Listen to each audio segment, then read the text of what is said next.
Scientist ने एक ऐसी मशीन डेवलप की है जो कि ह्यूमन थॉट्स को रीड कर सकती है और उसे रियल टाइम में ही ट्रांसलेट कर सकती है या फिर टेक्स्ट में लिख सकती है। तो इसके बारे में चीज़ें जानेंगे, तो अगर आपने अभी तक चैनल को सब्सक्राइब नहीं किया है तो प्लीज़ सब्सक्राइब कर लीजिए। तो इस टेक्नोलॉजी का ओवरव्यू जानते हैं। तो ये machine advanced brain computer interface यानी कि BCI टेक्नोलॉजी पर बेस्ड है। BCI एक सिस्टम है जो ब्रेन सिग्नल्स को कैप्चर करता है और उन्हें कंप्यूटर के थ्रू इंटरप्रेट करता है। तो अब देखते हैं कि इसका जो वर्किंग प्रिंसिपल है वो क्या है। तो ये जो मशीन है वो ह्यूमन ब्रेन के इलेक्ट्रिकल एक्टिविटी को मेज़र करती है यूजिंग इलेक्ट्रोएन्सेफेलोग्राफी यानी EEG या functional magnetic resonance imaging FMRI। ये सिग्नल्स ब्रेन के डिफरेंट रीजन में होने वाली एक्टिविटीज़ को डिटेक्ट करती हैं। और जो इलेक्ट्रोएन्सेफेलोग्राफी है उसका काम यही है कि जो ब्रेन्स के डिफरेंट डिफरेंट पार्ट होते हैं उनमें इलेक्ट्रिकल एक्टिविटीज़ को मेज़र करना। अब आपके पास डाटा तो आ गया, अब उस डाटा को प्रोसेस करना है। तो कैप्चर्ड ब्रेन सिग्नल्स को एडवांस्ड एल्गोरिथम्स और मशीन लर्निंग मॉडल्स के थ्रू प्रोसेस किया जाता है। ये मॉडल्स जो है ब्रेन एक्टिविटी पैटर्न को डिकोड करते हैं और उन्हें करस्पॉन्डिंग टेक्स्ट में ट्रांसलेट करते हैं। इसका जो सबसे महत्वपूर्ण पार्ट है ना वो है रियल टाइम ट्रांसलेशन। मतलब जो मशीन है वो थॉट्स को रियल टाइम में रीड कर सकती है और इंस्टेंटली टेक्स्ट में कन्वर्ट कर सकते हैं। ये प्रोसेस मिली सेकेंड में कंप्लीट होता है जिससे लैग फ्री और सीमलेस ट्रांसलेशन पॉसिबल होता है। अब इसके कुछ एप्लीकेशंस है। तो मेडिकल फील्ड में क्या है कि स्पीच डिसेबिलिटीज़ या पैरालिसिस से अफेक्टेड पेशेंट के कम्युनिकेशन को इम्प्रूव करने के लिए ये यूज़ हो सकती है और जो पेशेंट है वो सिर्फ सोच कर अपनी बातें कन्वे कर सकती हैं। असिस्टिव टेक्नोलॉजी मतलब जो फिजिकली डिसेबल्ड लोग हैं ट्रेडिशनल टाइपिंग या स्पीकिंग मेथड्स यूज़ नहीं कर सकते हैं तो उनके लिए ये हेल्पफुल होगी। और ये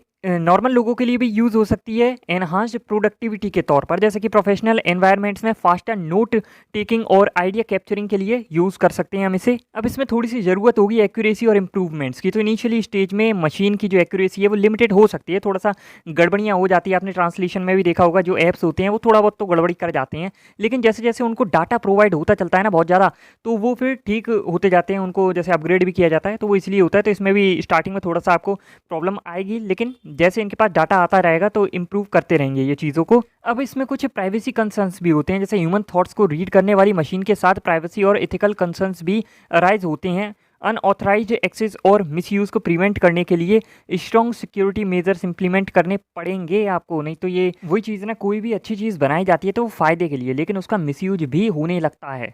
अब इसके कुछ फ्यूचर पोटेंशियल्स भी हैं। तो फ्यूचर में ये टेक्नोलॉजी और एडवांस हो सकती है जिससे टेलीपैथिक और कम्युनिकेशन और thought based control system develop हो सकते हैं। ये ह्यूमन कंप्यूटर इंटरेक्शन को नेक्स्ट लेवल पर ले जा सकती हैं। अभी इसमें कुछ करंट लिमिटेशंस हैं। तो टेक्नोलॉजी अभी भी एक्सपेरिमेंटल फेज़ में है और वाइड स्प्रेड के लिए अभी तक अवेलेबल नहीं हुई है। हाई कॉस्ट और टेक्निकल कॉम्प्लेक्सिटीज़ भी करंट लिमिटेशंस में हैं इसमें अभी, तो काफ़ी सारी अभी प्रॉब्लम फेस कर रहा है ये चीज़। इस पर काफ़ी सारी रिसर्च और डेवलपमेंट जारी है। तो डिफरेंट रिसर्च इंस्टीट्यूट और टेक कंपनीज इस टेक्नोलॉजी पर काम कर रहे हैं।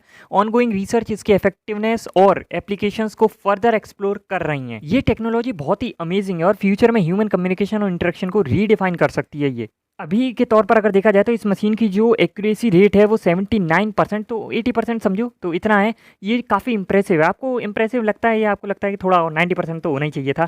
तो मेरे ख्याल से देखो 80 कर पाना भी काफ़ी बड़ी बात है। धीरे धीरे इंप्रूवमेंट आएंगे और 100% तो नहीं होगी पर 95 तक तो ले जाना चाहिए इनको। अब किस प्रकार से ये एक्सपेरिमेंट किया गया ये देखते हैं। इलेक्ट्रोड्स इम्प्लांटेशन, तो टाइनी इलेक्ट्रोड्स को पार्टिसिपेंट्स के ब्रेन के स्पेसिफिक रीजन में इम्प्लांट किया गया। ये इलेक्ट्रोड्स ब्रेन सिग्नल को कैप्चर करते हैं जब पार्टिसिपेंट्स साइलेंटली वर्ड्स को सोचते हैं। उसके बाद वर्ड डिकोडिंग, तो पार्टिसिपेंट्स को साइलेंटली 6 वर्ड कहने के लिए कहा गया। मशीन ने इन वर्ड्स को एक्यूरेटली डिकोड करने का काम किया जिससे 79% एक्यूरेसी अचीव हुई थी। करंट लिमिटेशंस, तो साइंटिस्ट ने कहा है कि ये टेक्नोलॉजी अभी इनिशियल स्टेज में है, करेंटली सिर्फ 6 वर्ड तक लिमिटेड है।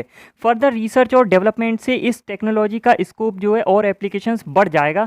मशीन की एक्यूरेसी और वोकेबलरी एक्सपेंड करने के लिए और ज़्यादा एडवांस्ड एल्गोरिथम्स और एक्सटेंसिव डाटा की ज़रूरत होगी। इसमें कुछ और एक्सपेरिमेंट्स भी किए गए जिससे भी हमें काफ़ी सारी चीज़ें पता लगी। तो साइंटिस्ट ने वॉलंटियर्स को एक्सपेरिमेंट के दौरान स्क्रीन पर वर्ड्स देखने और उन्हें बिना जोर से कहे विस्पर करने के लिए कहा था। तो हर वर्ड को 3 दिन तक हर दिन 8 बार रिपीट करने को कहा गया था उनसे। तो अब इससे हुआ क्या, तो वर्ड रिपीटेशन, तो वॉलंटियर्स ने वर्ड्स को साइलेंटली विस्पर किया, जो ब्रेन में स्पेसिफिक एक्टिविटी जो पैटर्न क्रिएट होते हैं ना, वो जनरेट हुए थे पैटर्न। तो उसी से ही तो मशीन डिटेक्ट कर पाती है कि मतलब अगर इस टाइप के ये कुछ विस्पर या फिर मन में सोचते हैं वर्ड्स को, तो किस तरीके की एक्टिविटी होती है, तो उससे वो समझ जाती है मशीन कि ये क्या कहना चाहता है। और ये जो पैटर्न को डिटेक्ट करती है ना मशीन, ये जो टाइनी इलेक्ट्रोड्स डाले थे ना दिमाग में, उसके ज़रिए इस पैटर्न को डिटेक्ट करती है। और ये जो पैटर्न है इनको कंप्यूटर मॉडल के थ्रू एनालाइज किया गया, ताकि जो पार्टिसिपेंट के सोचे गए वर्ड्स हैं उनको आइडेंटिफाई किया जा सके। अभी जो टेक्नोलॉजी है उसमें इलेक्ट्रोड्स को ब्रेन में सर्जिकली इम्प्लांट करना पड़ता है, लेकिन साइंटिस्ट कुछ और भी मेथड्स को एक्सप्लोर कर रहे हैं जिसमें सर्जिकली ऐसा ना करना पड़े। तो उसमें क्या है, functional magnetic resonance imaging fMRI scan use करना होगा। एफएमआरआई स्कैन्स ब्रेन एक्टिविटी को बिना सर्जरी के डिटेक्ट करने का एक तरीका है। तो अब ये तरीका काम कैसे करता है ये देखते हैं। तो एफएमआरआई स्कैन्स ब्रेन के ब्लड फ्लो और ऑक्सीजन लेवल को मेजर करते हैं, जो न्यूरल एक्टिविटी के इंडिकेटर्स हैं। इससे फ़ायदा ये है कि ये मेथड जो है नॉन इन्वेसिव है, मतलब कि बिना सर्जरी के ब्रेन एक्टिविटी मॉनिटर की जा सकती है। इससे पेशेंट्स के लिए रिस्क और डिस्कम्फर्ट कम होता है। अब हर चीज़ में कुछ ना कुछ चैलेंजेस होते हैं, तो इसमें चैलेंजेस हैं कि एफएमआरआई स्कैन्स की एक्यूरेसी और रियल टाइम डाटा प्रोसेसिंग को इम्प्रूव करना होगा, ताकि वो इम्प्लांटेड इलेक्ट्रोड्स के लेवल की प्रिसीशन को अचीव कर सके। स्ट्रोक सर्वाइवर्स, तो ये टेक्नोलॉजी स्ट्रोक सर्वाइवर्स के लिए एक बून हो सकती है। स्ट्रोक के बाद बहुत से लोग अपनी बोलने की एबिलिटी को खो देते हैं, और ये टेक्नोलॉजी उन्हें अपने थॉट्स कन्वे करने का वैल्यूएबल वे प्रोवाइड करती है। ये जो है ये इजी टू यूज़ है, मतलब नॉन इन्वेसिव मेथड ज़्यादा प्रैक्टिकल हैं, क्योंकि इन्हें यूज़ करना सर्जरी से सेफर और कन्वीनियंट है। रेगुलर मॉनिटरिंग और एडजस्टमेंट्स भी आसानी से किए जा सकते हैं इसमें। स्केलेबिलिटी, तो नॉन इन्वेसिव टेक्नोलॉजी को लार्ज स्केल पर डिप्लॉय करना ईजियर होगा, making it available to a wider population. मतलब सबके में सर्जरी करके ये डालोगे तो काफ़ी मुश्किल होगा, लेकिन इस तरीके से स्कैन करके और ये सब करोगे तो ये काफ़ी ईजी पड़ेगा। तो आपके इस टेक्नोलॉजी के बारे में क्या क्या विचार हैं वो कमेंट करके ज़रूर से बताना। बाकी अब इसी टेक्नोलॉजी का उपयोग गेम्स में भी होने लगा है, आप अपने थॉट्स के जरिए गेम भी खेल पाओगे। उसके बारे में अगर आपको जानना है तो आई बटन में आपको लिंक मिल जाएगा, जाकर वीडियो ज़रूर से देखना।